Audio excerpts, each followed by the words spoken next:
퇴근길 시사 프로그램의 완결판. 최영일의 YTN 뉴스 정면 승부.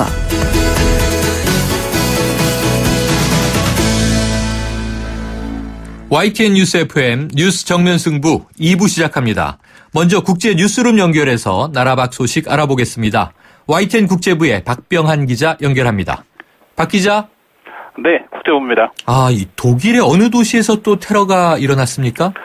네, 어제 독일 남서부 로이틀링겐에서 시리아 출신 난민이 흉기를 휘둘러 임신한 여성 1명이 숨지고 3명이 다쳤습니다. 6시간 후에는 또 독일 바이에른주 안스바흐의 노천 음악축제장 부근에서 난민 신청을 거부당한 시리아인의 소행으로 추정되는 폭발이 일어나서 12명이 부상했고 이 중에 3명이 위독한 상태입니다. 이보다 앞서 지난 18일 바이에른주 통근 열차에서는 아프가니스탄 출신 17살 청년이 도끼를 휘둘러서 5명이 다쳤고 22일에는 이란계 이민자 가정 출신의 18살 청년이 뮌헨의 맥도날드 쇼핑몰에서 총격을 가해 9명이 숨지고 35명이 부상했습니다. 이같이 독일에서 난민, 이민자 출신이 저지른 대형 인명살상 사건이 잇따르자 독일 사회가 큰 충격을 받은 가운데 혼란에 빠져들었습니다. 네, 자, 이 당초 메르켈 총리가요, 이민자 문제에 좀 관대한 입장이었잖아요. 이민자들에 의한 사건이 이렇게 잇따르면 좀 곤욕스러운 입장이 되지 않았겠습니까? 네, 그렇습니다. 네, 독일 당국은 뮌헨 총격 사건의 경우 정신병력이 있는 외톨이 학생의 개인적인 범행으로 돌리고 이슬람 극단주의자 테러와는 다르다고 일단 선을 그었습니다. 하지만 범행 동기를 떠나서 난민이나 이민자 가정 출신 청년이 불특정 다수를 향한 범죄를 잇따라 저지르게 되자 다른 유럽 국가들에 비해서 관대한 이민 정책을 택했던 메르켈 정부가 다소 곤욕스러운 입장에 처하게 됐습니다. 독일 극우 정당의 한 관계자는 트위터에다가 책임져야 할 메르켈주의자와 멍청한 좌파들에게 역겨움을 표한다고 하면서 메르켈, 독일과 유럽의 테러를 가져다 줘서 고맙다라고 비아냥거리기도 했습니다. 근데 경찰은 IS 등 테러 조직이 난민에 섞여서 유럽에 들어올 가능성을 경고해왔고 또 독일에서 이슬람주의자 테러와 연관된 것으로 추정되는 사건 708건이 현재 수사 중인 것으로 알려졌습니다. 이런 상황에서 지난 연말 연시에 쾰른에서 난민들에 의한 집단 성범죄 사건이 발생하고 이어서 또 각종 테러가 잇따르자 독일인들은 큰 혼돈 속에 있다고 할 수 있습니다. 네. 자, 한편 라오스에서는요, 이 아세안 외무장관 회담 열리고 있는데 지금 남중국해 문제로 이 회원국 간의 의견 대립을 보이고 있다고요? 예, 그렇습니다. 라오스에서 아세안 외무장관 회의가 열렸는데 중국과 필리핀이 남중국해를 놓고 벌인 갈등의 후유증으로 아세안 외무장관들이 공동 성명 작성에 어려움을 겪었다고 합니다. 남중국해 영유권 분쟁 문제를 놓고 캄보디아가 중국에 동조하자 아세안 회원국 사이에 불편함이 고조되고 있는데요. 분쟁 당사국 가운데 하나인 말레이시아는 아예 외교장관 회의에 참석하지 않은 것으로 확인됐습니다. 필리핀과 베트남은 남중국해 영유권 문제에 대해서 아세안의 의견 표명을 요구했지만 중국에 동조한 캄보디아가 이를 반대해서 결국 남중국해 영유권 문제는 언급하지 않은 채 공동성명을 발표했다고 합니다. 외신들은 아세안을 무대로 한 중국 외교의 승리가 아닌가 하는 평가를 내렸습니다. 네, 자, 외교는 그런데요. 이 중국에서는 잇따라 홍수가 났는데 올해 이재민만 4천만 명에 이른다고요? 네, 그렇습니다. 최악의 폭우가 중국 남부, 중북부, 동북부 지역을 연쇄적으로 강타해서 엄청난 피해가 발생하고 있습니다. 중국 당국이 공식 집계한 수치만 해도 올해 경제 피해가 이미 10조 원을 넘었고 이재민 수도 최소한 4천만 명을 넘어섰습니다. 아직 중국 언론들은 7월 폭우로 인한 전국적인 피해 상황을 보도하지 않고 있는데 아마 중국 지도부가 피해 상황 발표에 부담을 느끼고 있는 것이 아닌가 하는 관측이 나오고 있습니다. 중국 언론은 올해 홍수 피해가 1998년의 대홍수 이래 최악이라고 평가하고 있는데요. 98년 대홍수의 경우 3천여 명이 숨지고 2억 2천만 명의 이재민이 발생했으며 피해액만 28조 2천억 원에 달한 적이 있습니다. 네, 자, 이 끝으로요. 미국 플로리다에서 또 총격 사건이 일어났군요. 이거 테러입니까? 네, 그렇습니다. 플로리다 포트 마이어스에 있는 한 나이트클럽에서 조금 전에 총격 사건이 벌어져서 2명이 숨지고 17명이 다쳤다는 소식이 들어왔습니다. 네. 포트 마이어스는 지난 6월 12일 대규모 총격 사건이 벌어진 올랜도에서 남쪽으로 위치한 도시입니다. 이보다 앞서 지난 6월 12일 플로리다 올랜도의 한 게이 나이트클럽에서 아프간 이민 가정의 출신의 청년이 총을 난사해서 50여 명이 숨진 비극이 있었는데 또다시 플로리다에서 또 총격 사건이 네. 벌어진 것입니다. 미국과 유럽에서 일상화되고 있는 테러에 전 세계가 고심하고 있는 상황입니다. 네, 지금까지 국제부에서 전해드렸습니다. 네, 오늘 소식 고맙습니다. 지금까지 YTN 국제부의 박병한 기자였습니다.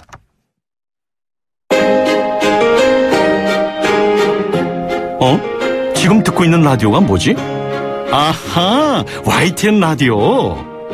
FM 94.5MHz YTN 라디오.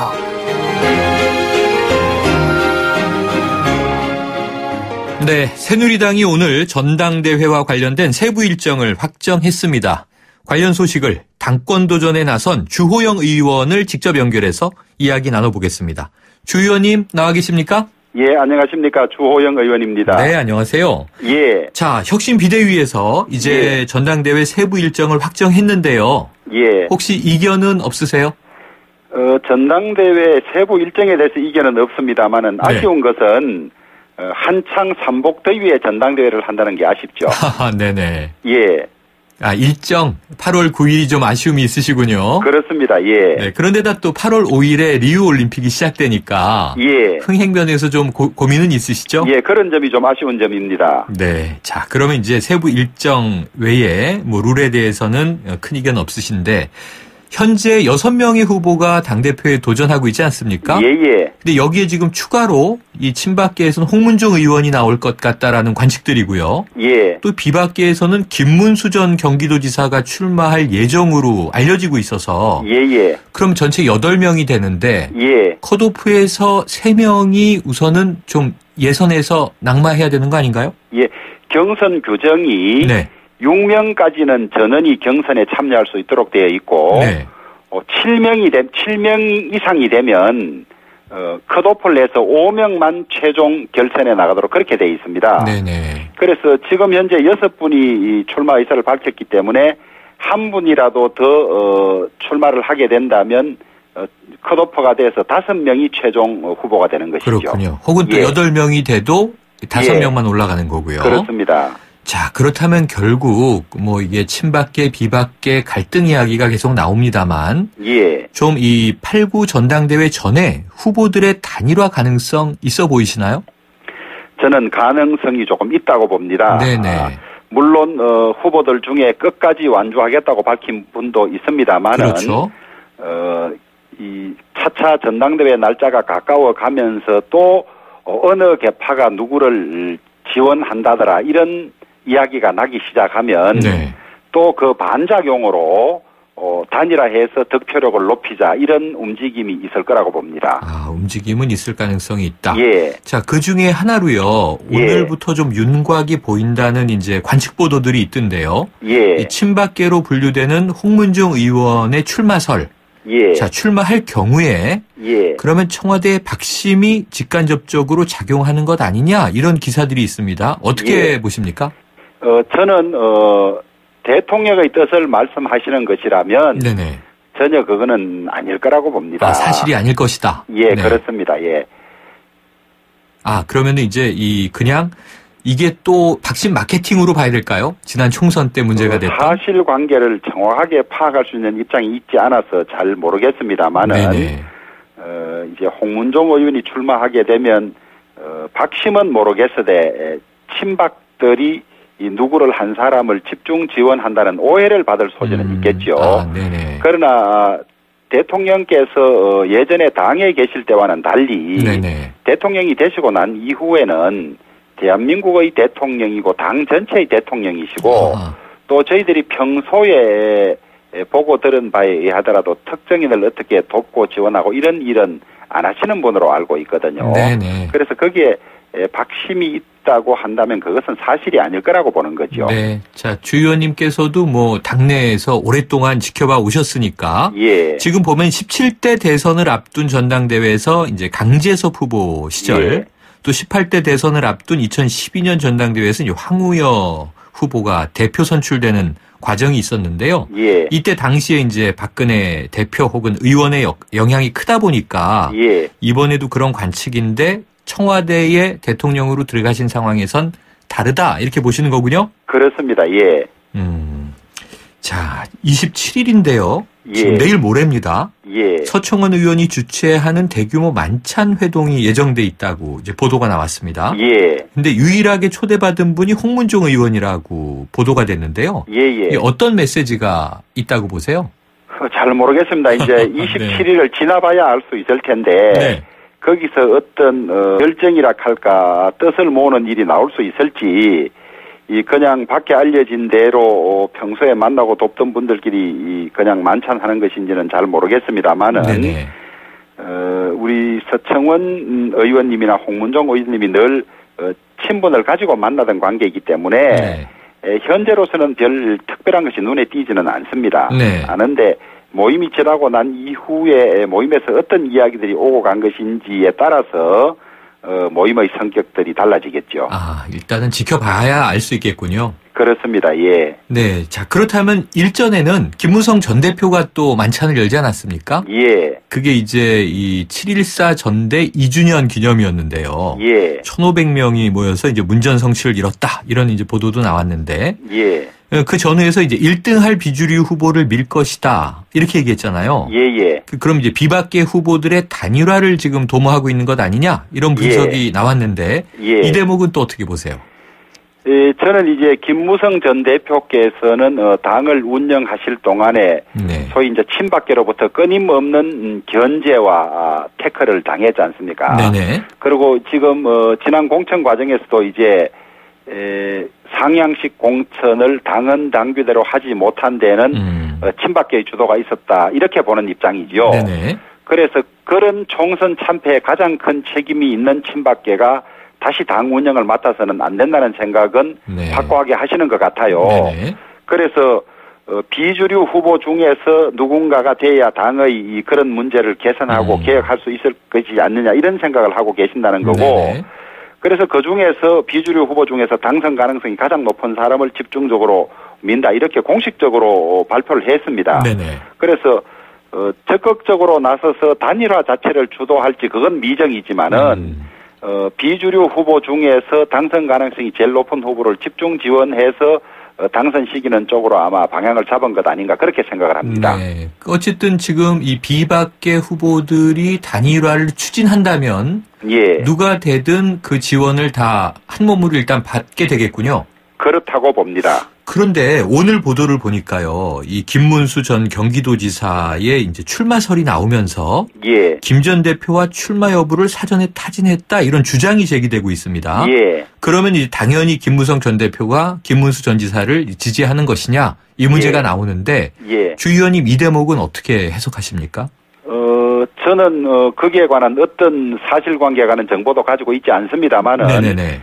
김문수 지사가 출마를 고민한다면 당의 지도자였던 분들과는 상의했을 가능성은 충분히 있다고 봅니다. 네네. 그러나 이런 상황에서 김무성 전 당대표께서 아마 어떤 의견을 내는 것은 조심스럽지 않나. 아하. 그래서 의견 표명은 저는 안 했을 거라고 봅니다.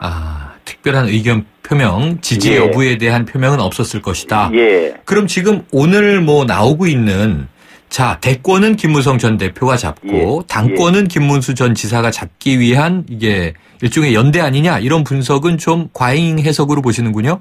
그렇습니다. 아직은 아무런 근거도 없고 또 김문수 지사가 출마한다 그래서 당권을 잡는다는 확실한 것도 없는 상황에서 김무성 전 대표가 나머지 주자들과 다 불편한 관계를 가지면서 누구를 특별히 지원한다는 것은 생각하기 어렵습니다. 네. 자, 이제 친박계, 비박계 이제 지금 상황을 좀 여쭤봤는데요. 예. 사실은 주 의원님 본인께서 지금 당권 도전하고 계시잖아요. 예. 어제 기자들과 만난 자리에 이 이야기를 들어보니까 예. 이번 전대는 중간색 지도자를 만들어야 한다. 이렇게 주장하셨죠? 저는 중간색 지도자라고 한 것은 아니고요. 네네. 표현이 중립적 무개파 지도부를 만들어야 한다는 무개파 중립적 지도자. 그렇습니다. 이번 총선 실패 자체도 이제 개파 대립이 문제였는데 네. 이번 전당대회도 그런 개파 대결로 치르면 당은 더 분열을 하고 국민의 지지는 더 떠나갈 것이고 네. 그렇게 해서 뽑힌 대표는 당 대표가 아니라 개파의 대표일 뿐이고 그 개파의 대표가 주관하는 내년 당 대선 후보를 뽑는 경선 과정은 공정하지 못하다는 선입견을 네. 가지고 네. 반대편에서 끊임없이 의심하고 시비할 겁니다. 그러면 네. 힘을 합쳐도 내년 대선에서 승리한다는 환경이 쉽지 않은데 그러면 당의 실패는 불을 보듯 뻔하지요. 그래서 어느 쪽도 거부하지 않을 양측으로부터 가장 거부감이 적은 개파색이 적은 중립적인 지도부가 구성돼야 된다. 이렇게 주장을 하는 네. 것입니다. 그것이 당을 살리는 길이고 내년 대선에서도 성공할 수 있는 길이다. 그렇게 봅니다. 네. 의원님, 이 지금 개파 갈등 때문에 총선에서 참패했고 새누리당의 미래가 이 개파를 먼저 척결해야 한다. 이건 안팎에서 다 동의되는 문제인데요. 예. 그럼 지금 말씀하신 이 무개파적이고 중립적인 지도자 혹은 지도부, 이 주 의원님 거기에 가장 적합하다고 생각하세요? 그렇습니다. 제가 가장 무개파적이고 중립적이라고 봅니다. 네. 지금 언론 자체도 친박 후보 대략 3분, 그다음에 비박 후보 3분 이렇게 보면서 저는 비박으로 분류하면서도 또 중간지대에 있는 걸로 보지 않습니까? 네네. 예. 그러면은 이제 주 의원님은 그렇기 때문에 무개파 중립적 지도자에 적합하고 그렇게 되어야 한다는 말씀이시죠? 그렇습니다. 자, 이제 좀 현안을 여쭤보겠습니다. 지금 가장 시끄러운 문제 중 하나가 이제 우병우 청와대 민정수석 사태인데요. 예. 국민의당 박지원 이제 비대위원장이죠. 예. 자, 우수석이 물러나면 레임덕이 오는 게 아니라 우수석 예. 때문에 레임덕이 오히려 생기고 있다 이렇게 주장하면서 자진 사퇴하라 하는 입장인데 예. 주 의원님은 어떻게 보세요? 이 사태. 저는 이제 법률적인 판단이 있을 수 있고 정무적인 판단이 있을 수 있다고 네네, 봅니다. 그렇겠죠. 법률적인 판단은 소위 무죄 추정의 원칙이란 것이 있고 네. 또 본인이 전혀 사실과 다르다고 이야기를 하고 있기 때문에 법률적으로 책임을 묻는 것은 시기상조이지요. 그러나 정무적으로는 이것이 국정 운영이나 대통령에게 부담을 준다면 본인으로서는 어떤 선택도 할 수 있을 것이라고 봅니다. 네네. 그런데 저는 지금 고소해 놓은 상태이기 때문에 고소를 하면 고소인 조사를 하게 됩니다. 네네. 물론 고소인 대리인이 가서 조사를 받을 수도 있습니다만은 중요한 사건은 고소인이 나가는 것이 맞는데 네. 민정수석은 소위 조사하는 기관인 검찰을 감독하고 관장하는 입장에 있으니까 네. 감독하고 관장하는 입장에 있는 분이 그 신분을 그대로 가지고 조사받으러 가는 것은 바람직하지 않지 않느냐. 네. 그런 상황이 오면 본인이 거취를 결정하든지 결심을 해야 하는 것 아니냐. 그렇게 봅니다. 네, 그렇군요. 자, 그리고 또 한 가지는 지금 야당들이 이 우수석 사태 때문에 그 공수처, 고위공직자 비리 수사처를 설치하라 이런 요구가 좀 거세지고 있지 않습니까? 예. 그런데 이게 오래된 문제라 이 의원님께서 지난 2004년에 예. 이 공수처 신설 추진 계획을 백지화하는 촉구 결의안에 서명하신 걸로 언론 보도가 나오고 있어요. 예. 그럼 지금도 이 공수처 설치는 좀 반대하시는 입장인가요? 저도 이게 한 12년 전이어서 자세한 기억이 없습니다만은 그렇죠. 네. 2004년 당시는 제가 속한 한나라당이 야당이었습니다. 아, 그랬네요. 예, 근데 고위공직자 비리조사처 계획이 이게 국회의원들을 전부 대상으로 하는 것이었습니다. 네네, 맞습니다. 그래서 국회의원들은 지금도 검찰에 다 수사 범위 안에 들어가 있고 네네.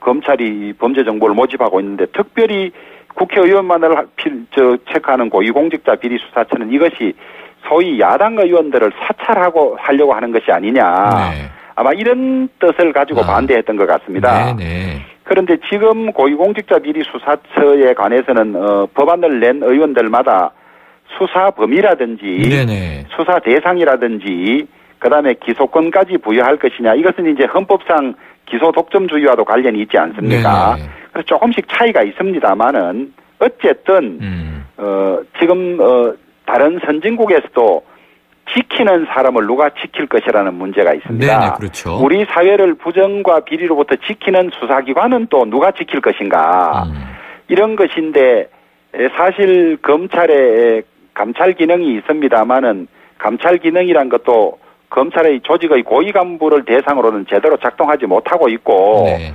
최근에 검찰 고위 간부들의 이런 추문과 부정 비리가 빈발하고 있으니까 이제는 검찰 자체를 감독하고 견제할 별도의 기구는 필요하지 않느냐 그렇게 네. 보고요. 그 기구를 만드는 과정에 국회라든지 또 다른 고위공직자들을 다시 수사할 필요가 있다면 그것도 저는 같이 논의돼야 하는 것이 바람직하다고 봅니다. 10여 년 동안 약간 지금 상황의 변화에 따른 또 이제 이 생각의 변화가 있으시군요. 예. 자, 그런데 지금 동아일보를 보니까요. 이 검찰 개혁 관련해서는 이 노무현 대통령의 의지가 오히려 높게 평가가 되고 있더라고요, 최근에는. 이런 대목에서 지금 이 검찰을 또 이 견제할 장치의 필요성도 말씀하셨는데 그럼 어떤 방안이 좀 있을 거라고 생각하십니까? 저는 이제 그게 고위공직자 비리 수사처가 되든 이름이 어떻게 되든 네네.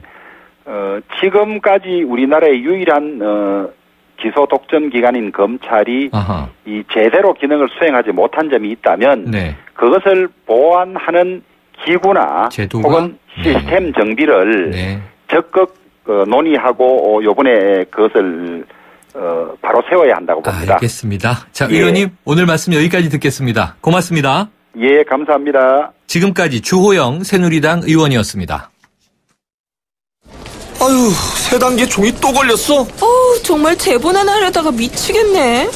내가 진작 현대오피스로 바꾸라니까 오늘 다 날 셀 거야. 이제 스트레스 받지 마세요. 사무기기 전문기업 현대오피스가 책임지겠습니다. 사무기기의 올바른 기준 현대오피스. 안녕하세요. 임시안입니다. 시원한 폭포 소리가 들리세요? 있는 그대로의 자연스러움을 간직한 폭포처럼 맑고 깨끗한 칠성 사이다가 우리 곁에 있습니다. 변함없이 맑고 깨끗한 칠성 사이다.